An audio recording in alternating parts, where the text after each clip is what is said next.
Hi friends, ఈ వీడియోలో మనం ఇడ్లీతో ఒక చిన్న స్నాక్ చేసుకుందామండి. ఇడ్లీలు మిగిలిపోయాయని బాధపడుతున్నారా? అయితే ఖచ్చితంగా ఈ స్నాక్ ట్రై చేయండి. మనకు కావాల్సింది ఇడ్లీ, సాల్ట్, కారము, కొంచెం జీలకర్ర, కార్న్ఫ్లోర్.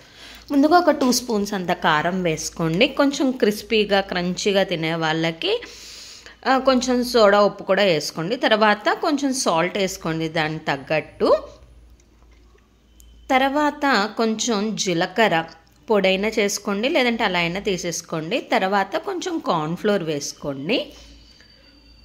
కార్న్ఫ్లోర్ మనము ఉంట కట్టకుండా కలుపుకోవాలన్నమాట. ఒక 2 or 3 కప్స్ దాకా తీసుకోండి. దీన్ని ఉంటలు లేకుండా కలుపుకోవాలి. ఈ మిశ్రమాన్ని కొంచెం కొంచెం వాటర్ పోసుకుంటూ కలుపుకోండి. నేనైతే జీలకర్ర పొడి చేసి వేస్తున్నానండి. ఇందులో మా పిల్లలు పొడి చేసిందే తింటారనమాట. కావాలంటే అలా అయినా వేసుకోండి. ఒక బీటర్ తీసుకొని వాటర్ పోసుకొని కలుపుకోండి. లంప్స్ లేకుండా, ఉండలు లేకుండా నిదానంగా కలుపుకోండి. కార్న్ఫ్లోర్ మనకు కొంచెం జిగటగా అనిపిస్తూ ఉంటుందన్నమాట. ఉండలు లేకుండా కలుపుకోండి. కొంచెం కొంచెం నీళ్లు పోసుకోండి.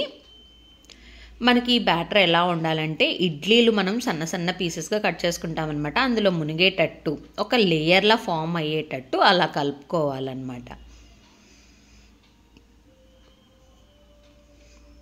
ఇలా కలుపుకోండి. తర్వాత ఇడ్లీలు ఉన్నాయి కదా, ఇడ్లీలని పీసెస్ లాగా కట్ చేసుకోండి. నేనైతే ఒక దాంతో ఒక 3 పీసెస్ కట్ చేసి మళ్ళీ ఒక 2 లాగా కట్ చేస్తున్నాను అనమాట. ఇలా సన్న సన్న ముక్కలుగా కట్ చేసేసుకోండి. పిల్లలు ఎంతో ఇష్టంగా తింటారండి. ఈ స్నాక్ వచ్చేసి ఇది కొంచెం క్రంచీగా ఉంటుందన్నమాట.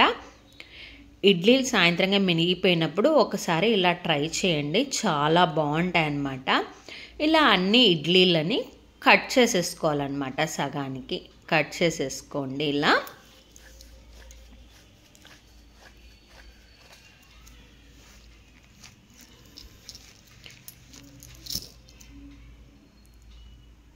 సన్నగా కట్ చేసుకోవాలన్నమాట ఇడ్లీలనన్నీ.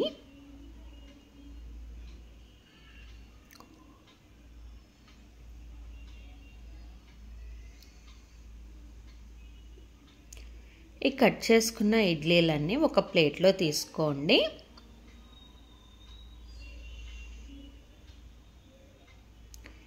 ఇదిగోండి, ఇలా సన్నగా కట్ చేసేసుకున్నాం కదా ఇడ్లీలని.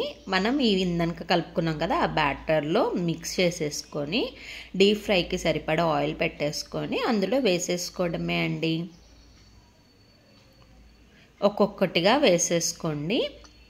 మొత్తం అన్నీ వేస్తే కలిసిపోతాయి అన్నమాట. అందుకని ఒక్కొక్కటిగా వేసుకోండి. నిదానంగా డీప్గా డిప్ చేసేసి బజ్జీల్లాగా వేసేసుకోవటమే అండి. ఇది వచ్చేసి పైన మనకి క్రంచీగా ఉంటుందండి, లోపల వచ్చేసి కొంచెం సాఫ్ట్ టెక్స్చర్లా ఉంటుందన్నమాట. దీన్ని సాస్తో అయినా తినచ్చు, లేదా ఒట్టిదైనా తినచ్చు. ఆల్రెడీ నేను ఉప్పు, కారము, కొంచెం జీలకర్ర పొడి వేసాను కదండి. కొంచెం రెడ్డిష్ షేడ్ వచ్చేంత వరకు ఆయిల్లో వేపాలన్నమాట వీటిని.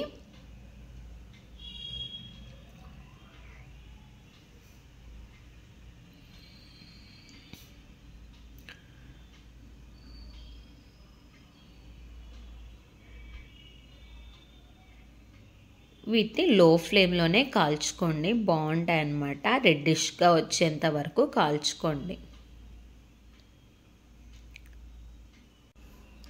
తర్వాత వీటిని సర్వింగ్ ప్లేట్లో తీసేసుకోవడమే, అంతే అండి. ఎంతో ఈజీగా ఈవినింగ్ స్నాక్ ఐటెం ఇడ్లీలతో బాగుంది కదండి. ఒకవేళ మీకు ఈ వీడియో నచ్చితే please like, share and subscribe చెక్కరిష్ట యూట్యూబ్ ఛానల్.